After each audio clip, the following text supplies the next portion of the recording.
Good evening, fellow punters. Back again on Saturday evening, 6:25. I thought it might be rude not to do day 3 of the November meeting in Cheltenham. I would just go through the card, and I have 2 elsewhere, or 3 elsewhere as well.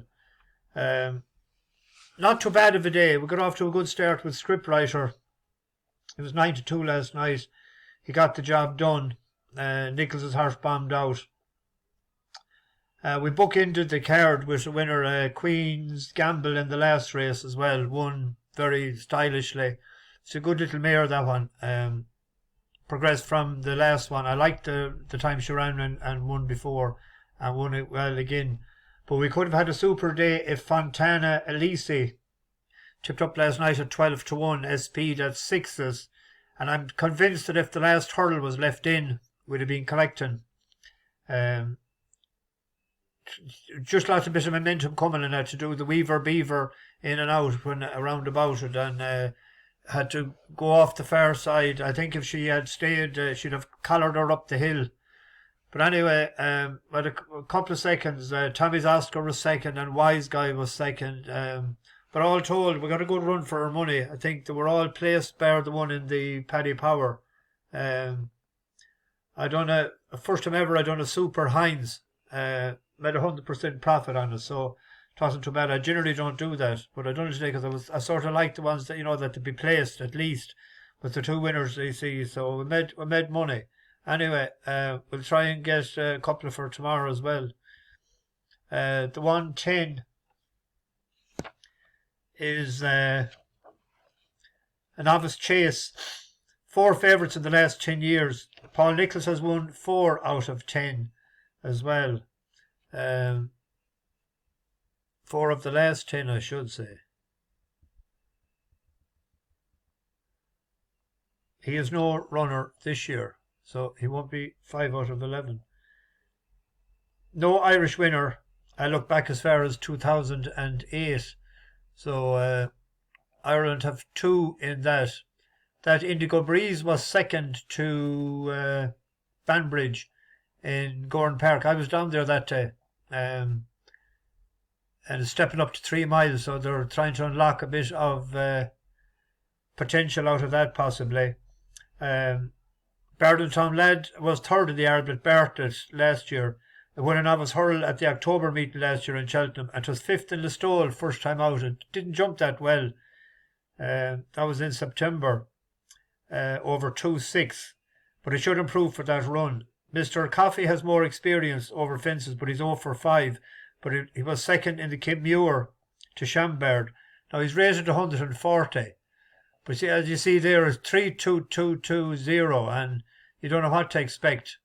But I thought maybe that Haute Estime is only a 5-year-old, but it's getting in with a lightweight there of 10 stone 9. It was 3rd to in that good handicap hurl to Jeline Bello, and it won a listed novice hurl there, beat Nina the Terrier, and it was 2nd of 3 first time out. But I hate backing horses that have 3s and seconds, and it's very short. For someone, maybe I thought maybe that we might take it on with that one is 3-1 with bet 365. I hate backing horses like that, 6-4, 7-4. The next one then is the 145, but this is I see it's 8-15 there. I doubt if it'll be 8-15, and with a couple of bookies. Ordinary Benegra.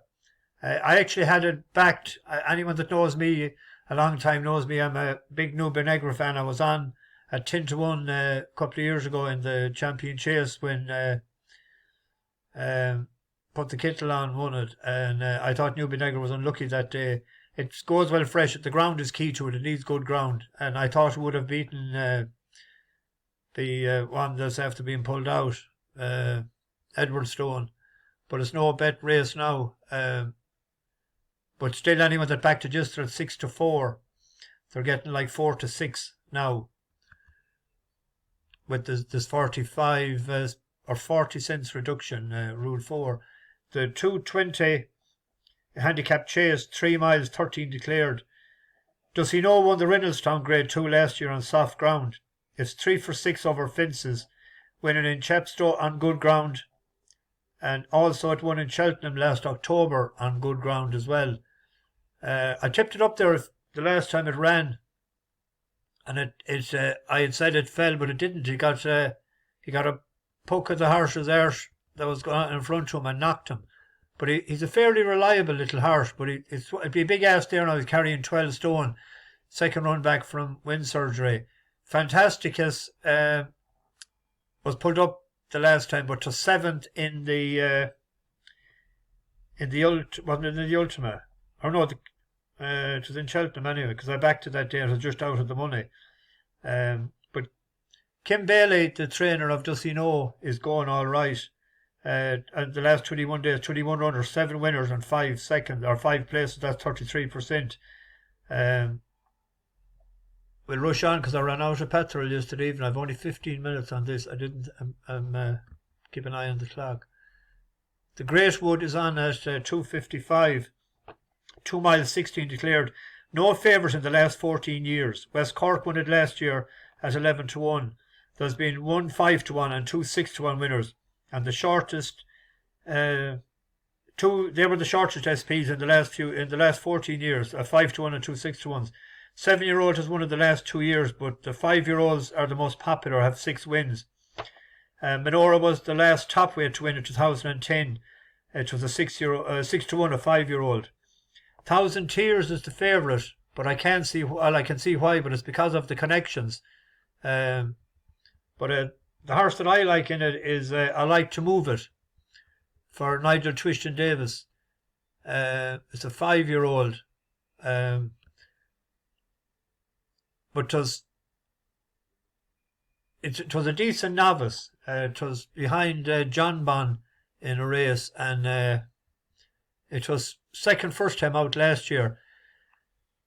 And I thought that was a pretty good run off 138. And then it was way down the field in Cheltenham.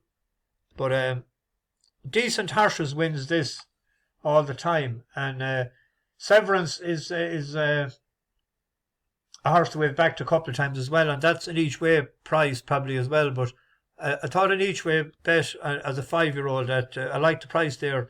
To paying 5 places, 8-1 was I Like to Move It. It actually won on the card last year. It won the next race we're going to look at actually. I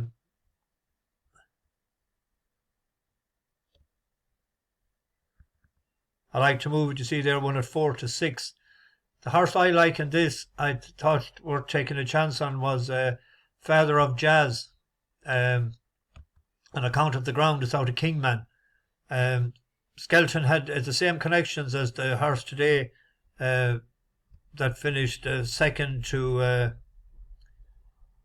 my memory is gone, but it was raced 103 and 104 on the flat there, and it'll be going all right. And they're always well schooled when they come out of Dan Skelton's yard.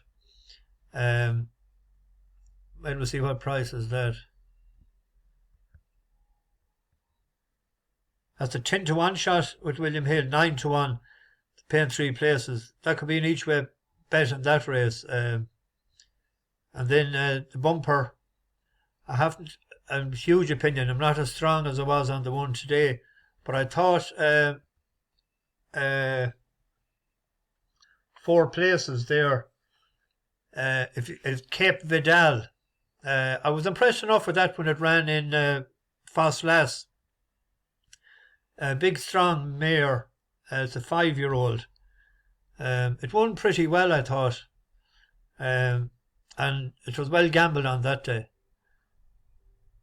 Out of Cape Tara, Midnight Legend mare. Not now Ned won, but the ones that it beat, there wasn't great stuff behind it, and Roger Paul was something similar, but at 15-2, 8-1 there, I thought that might be worth an each way bet. And we go on to the Southern National at Fontwell. 3 miles, 3.5 furlongs, 14 runners. The last favourite that won this was in 2010. Kildare Civila, David Pipe, had actually won it as well in 2009. 3 of the last 5 winners were a 7-year-old. There's the horse there, Almazhar Garde. I think we might have back to the last day, or maybe not. But it was Charlie Lonson is doing all right. He has 4 winners and 5 places out of his last 22 runners. It was second in this last year off 138, and it had a prep run in Cheltenham in a novice hurl. And this year it had a prep run over fences. It's a front runner, but if it could ever learn how to run and if it could calm down a bit, that's hopefully Lily Pinchon might be able to do that, because it's a reliable old jumper, but he just wants to get on with it too much. And if at 6 to 1 there now, 11 to 2, they're paying 4 places. I'd have an each way bet on that. Southfield Harvest, that hasn't ran since last May at 12 months. And fullback was a running on in the London Cup there.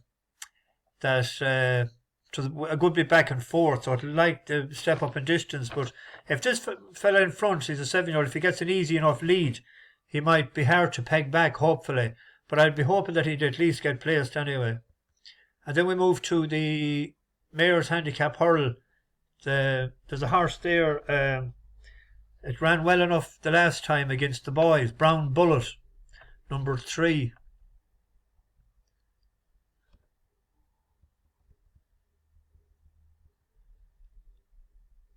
Trained by Andy Irvine. I thought he was a musician. Maybe you were only joking. There's 2 of them.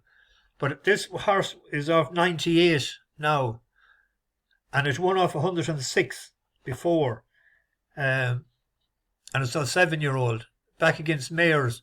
And the last time it ran was at 2 miles 1, I think it was. And the step up and trip, I thought, would suit. So we can... Maybe a pint win on that. And then the big race of the day is the... Where are you?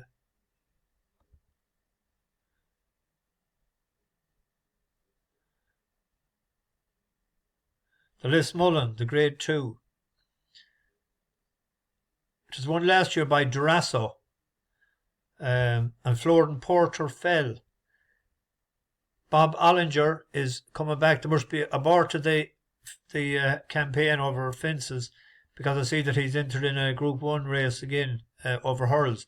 But I'm a Florian Porter man the last couple of years at Cheltenham, so I was thinking of maybe actually going tomorrow if I could ever get rid of this hangover that I have all day and I had no beer all week. I might go. I'll be on Bob or Florian Porter tomorrow. I can't have Bob Ollinger after being pulled up the last time in Punchestown. And Zanny here, I don't know. Too many 2s and 3s there as well. So Gavin Crummell is going well, and he'll have a sort of fit 21, nearly 22,000 of a pot. They'll be looking for that for Christmas money. So that would be my selection in that race. 3 to 1, 11 to 4, 5 to 2. 3 to 1 is a good price. Anyway, there's a couple out Monday. I might be back tomorrow evening to see how I'm feeling. Bash the bookies, over and out.